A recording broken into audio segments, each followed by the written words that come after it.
Assalamualaikum warahmatullahi wabarakatuh. Perkenalkan, nama saya Wahyu Handayani dengan NIM 401210315 dari jurusan Ekonomi Syariah kelas C. Di sini saya akan menerangkan peta konsep konstitusi. Konstitusi memiliki beberapa bagian. Yang pertama, hakikat konstitusi. Yang kedua, sifat-sifat konstitusi. Dan yang ketiga, fungsi dan bentuk konstitusi. Yang pertama, hakikat konstitusi. Konstitusi dalam negara adalah sebuah norma sistem politik dan hukum yang merupakan hasil pembentukan pemerintahan pada suatu negara yang biasanya dikodifikasikan sebagai dokumen tertulis. Dalam kasus pembentukan negara, konstitusi memuat aturan dan prinsip-prinsip entitas politik dan hukum. Istilah ini merujuk secara khusus untuk menetapkan konstitusi nasional sebagai prinsip-prinsip dasar politik, prinsip-prinsip dasar hukum termasuk dalam bentukan struktur, prosedur, wewenang, dan kewajiban pemerintahan negara pada umumnya. Konstitusi umumnya merujuk pada penjaminan hak kepada warga masyarakatnya. Istilah konstitusi dapat diterapkan kepada seluruh hukum yang mendefinisikan fungsi pemerintahan negara. Yang kedua, sifat-sifat konstitusi. Sifat-sifat konstitusi, yang pertama, sifat luwes, fleksibel, atau kaku rigid. Naskah konstitusi atau undang-undang dasar dapat bersifat luwes, fleksibel, atau kaku rigid. Ukuran yang biasanya dipakai oleh para ahli untuk menentukan apakah suatu undang-undang dasar itu bersifat luwes atau kaku adalah apakah terhadap naskah konstitusi itu dimungkinkan dilakukan perubahan dan apakah cara mengubahnya cukup mudah atau tidak mudah mengikuti perkembangan kebutuhan zaman. Negara-negara yang memiliki konstitusi yang bersifat luas, misalnya adalah New Zealand dan Kerajaan Inggris yang dikenal tidak memiliki konstitusi tertulis. Sedangkan untuk konstitusi yang bersifat kaku, misalnya konstitusi yang dimiliki oleh Amerika Serikat, Australia, Kanada, dan Swiss. Yang kedua, konstitusi formil dan material. Sifat dari konstitusi formil dan material ini sering diidentikan dengan undang-undang dasar.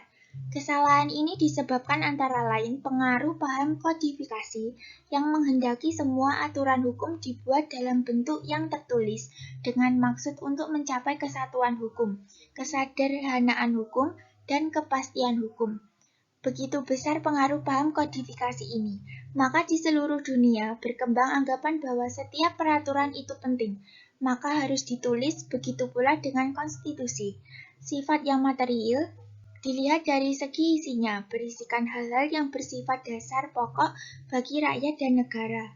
Artinya, konstitusi tersebut memiliki substansi yang penting, terpilih, dan mendasar untuk mengatur jalannya negara, sehingga kehidupan antara rakyat dan negara dapat berjalan dengan stabil. Rakyat dapat mematuhi segala konstitusi yang diterapkan negara, begitupun negara dapat menjamin konstitusi yang telah diciptakannya, sehingga politik atau pemerintah pun dapat tunduk terhadap konstitusi tersebut. Yang ketiga, sifat tertulis dan tak tertulis. Timbulnya konstitusi tertulis disebabkan karena pengaruh kodifikasi. Salah satu negara di dunia yang mempunyai konstitusi tak tertulis adalah negara Inggris. Namun, prinsip-prinsip yang dicantumkan dalam konstitusi di Inggris dicantumkan dalam undang-undang biasa, seperti Bill of Rights. Dengan demikian, suatu konstitusi disebut tertulis apabila ia ditulis dalam suatu naskah atau beberapa naskah.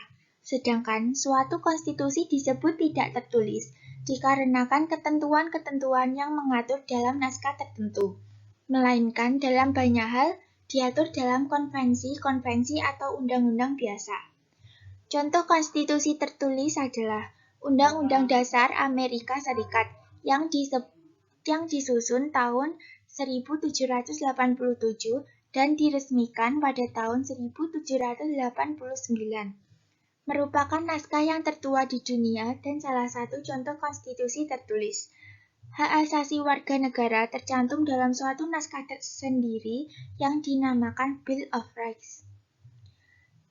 2. Contoh konstitusi tak tertulis. Satu-satunya contoh konstitusi yang dianggap tak tertulis ialah Konstitusi Inggris. Konstitusi ini disebut tak tertulis karena tidak merupakan satu naskah, tetapi kalau diselidiki benar-benar, maka ternyata bahwa sebagian besar konstitusi Inggris itu terdiri dari bahan tertulis berupa dokumen-dokumen.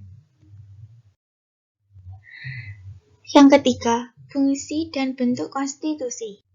Fungsi dan bentuk konstitusi. Konstitusi dan negara ibarat dua mata uang, yang satu sama lain tidak terpisahkan. Bila dilihat dari fungsinya, maka konstitusi dapat dibagi menjadi beberapa fungsi. Yang pertama, membagi kekuasaan dalam negara. Yang kedua, membatasi kekuasaan pemerintah atau penguasa dalam negara. Yang ketiga, menentukan pembatasan terhadap kekuasaan sebagai suatu fungsi konstitusionalisme. Yang keempat, memberikan legitimasi terhadap kekuasaan pemerintah. Yang kelima, sebagai instrumen untuk mengalihkan kewenangan dari pemegang kekuasaan asal, baik rakyat dalam sistem demokrasi atau raja dalam sistem monarki, kepada organ-organ kekuasaan negara. Secara vertikal, fungsi konstitusi secara vertikal adalah kekuasaan menurut tingkatnya. Artinya, pembagian kekuasaan antara pembagian kekuasaan secara teritorial atau territorial division of power. Macam-macam konstitusi tersebut adalah 1. Konstitusi uniritas atau konstitusi negara kesatuan. 2. Konstitusi federalistis. 3. Konstitusi konfederalistis. 1. Konstitusi uniritas atau konstitusi negara kesatuan. Disebut konstitusi uniritas apabila pembagian kekuasaan antara pemerintahan pusat dan daerahnya tidak sama dan tidak sederajat, serta kekuasaan pusat merupakan kekuasaan yang menonjol.